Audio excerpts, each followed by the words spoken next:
అందరికీ మరణాత.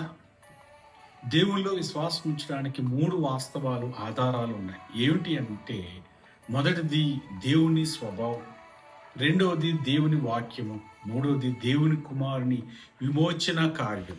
చూస్తున్నప్పుడు మనం చూడండి, జనరల్గా మనం ఎవరికైనా ప్రామిస్ చేయాలనుకున్నప్పుడు మరి తల్లి తోడు అంటారు, లేదా అమ్మ తోడు అంటారు. అదే అమ్మ మరి ప్రామిస్ చేయాలంటే మరి దేవుని మీద ఒట్టు అని అంటూ ఉంటారు. కానీ ఇప్పుడు దేవుడే ప్రామిస్ చేయాల్సి వస్తే దేవుని మించిన వారు ఎవరు లేరు కనుక మనం గమనించినప్పుడు హెబ్రీ పత్రికలో అంటాడు కదా, మరి అబ్రహాముకు దేవుడు వాగ్దానం చేసినప్పుడు తన తోడని అక్కడ ప్రస్తావించాడనే విషయాన్ని మనం గమనించాం.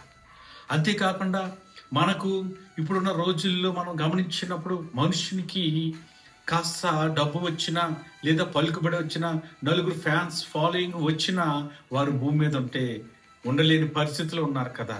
కానీ మరి ఇక్కడ దేవుడు మనలాగా మనుషుడు కాదు కనుకనే ఆయన మార్పు లేని వాడు. అందుకనే మలాకీలో ఆయన చాలా క్లియర్గా, చాలా డైరెక్ట్గా పలుకుతున్న మాట, నేను మార్పు లేని వాడను అంటున్నాడు. అది ఒక స్వభావం. ఇక చూసినప్పుడు ఆయనకు అన్నీ వచ్చి కానీ మరి దేవుడికి సమస్తమును సాధ్యము అని అంటాం, కానీ పాపం చేయలేడు, అబద్ధం ఆడలేడు. అబద్ధం ఆడడానికి ఆయన మనుష్యుడు కాదు. ఆ అబద్ధాన్ని నుంచి నేర్చుకుని పశ్చాత్తాపడడానికి నరపుత్రుడు కానే కాడు కనుక ఆయన అబద్ధం ఆడలేడని గమనించా. ఇదంతా చూసినప్పుడు దీనంతా గ్రహించి ఒక విషయాన్ని తెలుసుకున్నాడు.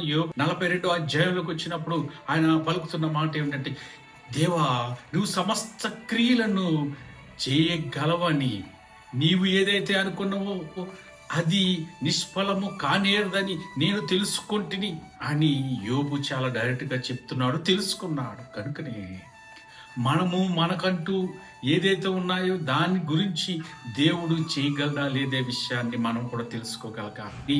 రెండవదిగా చూసినప్పుడు దేవుని వాక్యము, యెహోవా తండ్రి మరి యిర్మీయాతో డైరెక్ట్గా పలుకుతున్న మాట ఏమిటంటే, నీవు కనిపెట్టుకుని ఉంటివి కదా, అందుకని ఈ వాక్యాన్ని నెరవేర్చుటకు నేను ఆతురపడుతున్నాను అంటున్నాడు. అట్టి రీతిగా మనం కనిపెట్టున్నప్పుడు దేవుడు తన వాక్యాన్ని నెరవేర్చడానికి దేవుడి నామాన్ని మీకు తెలియజేస్తున్నాను. అంతేకాకుండా 3 చూసినప్పుడు దేవుని కుమారుని యొక్క విమోచన కార్యం, ఆయన మరణము ఒక విశ్వాసం అయితే మరి అన్నిటికి మించినట్టు మరణించి పునరుద్ధారుడు అవ్వడం మరి బహు విశ్వాసానికి ఆధారభూతమైనదని మనం గమనించి వచ్చినప్పుడు మరణించి జయించాడంటే ఎంత విశ్వాసం కావాలి. ఇదే మనకు ఆధారంగా మన విశ్వాసంలో ముందుకు వెళ్ళడానికి ఇటు ధన్యత వీక్షిస్తున్న మీ అందరికీ కూడా కలుగును గాక. ఆమేన్. మరణాత.